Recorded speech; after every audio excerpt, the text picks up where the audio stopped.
Saudara, orang Kristen di Indonesia mengenal istilah saudara sepupu yang merujuk pada orang yang memeluk agama Islam di Indonesia.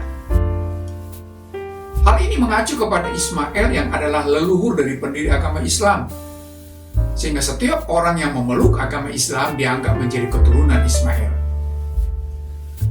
Hal itu dipahami oleh orang Kristen di Indonesia karena Ismail adalah saudara Ishak dan Ishak adalah bapa leluhur dari Yesus.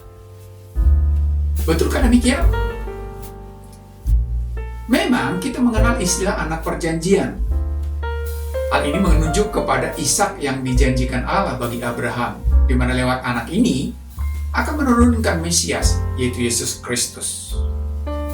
Dan lewat iman percaya kepada Tuhan Yesus Kristus, setiap orang Kristen menjadi keturunan Abraham secara rohani. Dalam pemahaman seperti ini, apakah hal itu sama dengan pemikiran bahwa setiap pemeluk agama Islam adalah keturunan Ismail secara rohani? Saudara, dalam Kejadian pasal 16 ayat 10-11, Tuhan menjanjikan keturunan yang banyak kepada Hagar lewat Ismail anaknya. Dan janji ini diteguhkan di dalam Kejadian pasal 17 ayat 20, di mana Allah berkata, "Tentang Ismail, aku telah mendengarkan permintaanmu. Ia akan kuberkati. Kubuat beranak cucu dan sangat banyak. Ia akan memperanakan 12 raja, dan aku akan membuatnya menjadi bangsa yang besar." Dari ayat-ayat ini terlihat memang Allah telah berjanji kepada Abraham mengenai Ismail, yaitu janji tentang keturunan, di mana Ismail akan memiliki keturunan yang banyak dan akan menjadi suatu bangsa yang besar. Namun pertanyaannya adalah, apakah keturunan yang dimaksud di sini adalah keturunan secara fisik atau juga keturunan secara rohani?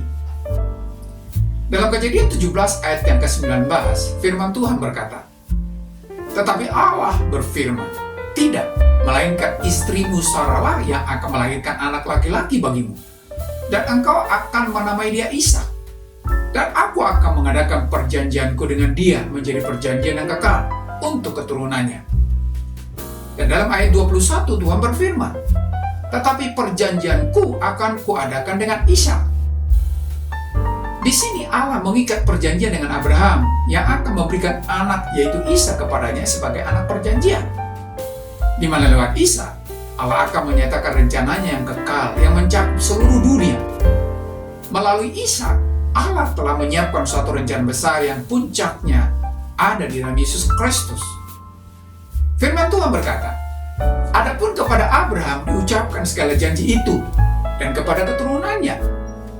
Tidak dikatakan kepada keturunan-keturunannya, seolah-olah dimaksud banyak orang, tetapi hanya satu orang. "Dan kepada keturunanmu, yaitu Kristus." Terdapat dalam Galatia pasal 3 ayat yang ke-16. Dengan demikian, perjanjian kekal itu terrealisasi dalam Yesus Kristus, sehingga setiap orang yang percaya kepada Yesus Kristus adalah keturunan Abraham lewat Ishak, anak perjanjian itu. Kebenaran di atas kita bisa lihat dari ungkapan firman Tuhan, antara lain dalam Galatia pasal 3 ayat yang ke-29 yang berkata, "Dan jikalau kamu adalah milik Kristus, maka kamu juga adalah keturunan Abraham dan berhak menerima janji Allah." Dengan kata lain, setiap orang yang percaya kepada Yesus Kristus adalah keturunan Abraham melalui Ishak secara rohani.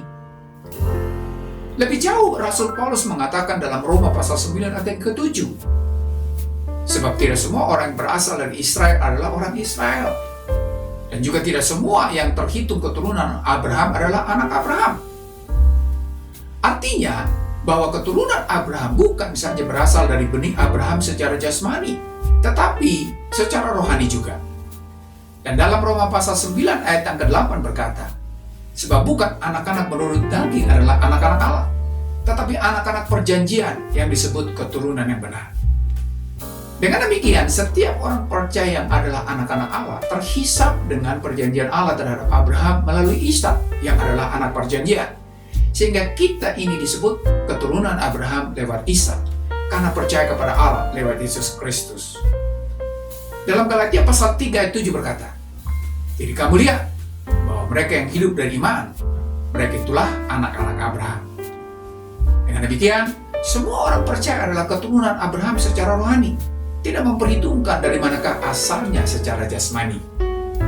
Roma pasal 4 ayat yang ke-16 berkata, sebab Abraham adalah bapa kita semua. Dengan demikian, kita menjadi keturunan Abraham secara rohani karena kasih karunia Allah di dalam Yesus Kristus dan akan mewarisi semua janji-janji yang Tuhan janjikan kepada Abraham. Bagaimana dengan Ismail?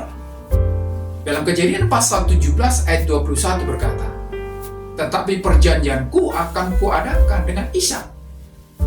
Jadi kata lain, Allah mengikat perjanjian kekal melalui Ishak, bukan Ismail. Memang dalam ayat yang ke-20, Tuhan juga memberkati Ismail dengan keturunan yang banyak dan menjadi suatu bangsa yang besar. Namun berkat Tuhan itu adalah berkat secara jasmani, yaitu suatu keturunan secara fisik, di mana akan ada suatu bangsa yang besar. Dan hal itu tergenapi di dalam Kejadian pasal 25 ayat yang ke-13 yang berkata, inilah anak-anak Ismail, disebut menurut urutan lahirnya. Nebayot, anak sulung Ismail. Selanjutnya Kedar, Adbeel, Mibsam, Misima, Duma, Masa, Hadad, Tema, Yetur, Nefisi, dan Ketma. Itulah anak-anak Ismail. Dan itulah nama-nama mereka, menurut kampung mereka dan menurut perkemahan mereka. 12 orang raja, masing-masing dengan sukunya. Itulah yang kita kenal sekarang ini sebagai bangsa Arab. Dengan demikian, kalau ada orang Kristen berkata bahwa orang yang menganut agama Islam itu adalah saudara sepupu dari orang Kristen, atau orang yang merupakan keturunan Ismail itu berarti merujuk kepada sepupu secara rohani atau keturunan Ismail secara rohani, hal itu sama saja kita berkata bahwa Ismail adalah anak perjanjian, juga sama seperti Ishak, di mana Ismail akan memiliki keturunan secara rohani. Padahal firman Tuhan jelas berkata, tetapi perjanjianku akan kuadakan dengan Ishak. Hal ini menegaskan bahwa perjanjian kekal itu hanya ditujukan kepada Ishak. Dan kepada Ismail, Allah menjanjikan berkat secara jasmani, yaitu berkat keturunan secara fisik. Sebab tidak ada firman Tuhan dalam Alkitab mengatakan bahwa keturunan Ismail akan terdiri dari bangsa-bangsa lain yang bukan keturunannya secara fisik. Tetapi berkenaan dengan keturunan Abraham lewat Ishak, Alkitab secara tegas mengungkapkannya. Jadi jelas, tidak ada saudara sepupu secara rohani. Yang ada adalah saudara sebangsa dan setanah air. Kalau ada orang Kristen yang berkata orang Indonesia yang menganut agama Islam itu saudara sepupu, maka kita juga membenarkan bahwa Ismail pun merupakan anak perjanjian. Sedangkan Alkitab tidak pernah memberikan informasi mengenai Ismail sebagai anak perjanjian. Kalaupun Ismail diberkati oleh Allah, bukan untuk maksud dan tujuan seperti Allah memberkati Ishak sebagai anak perjanjian.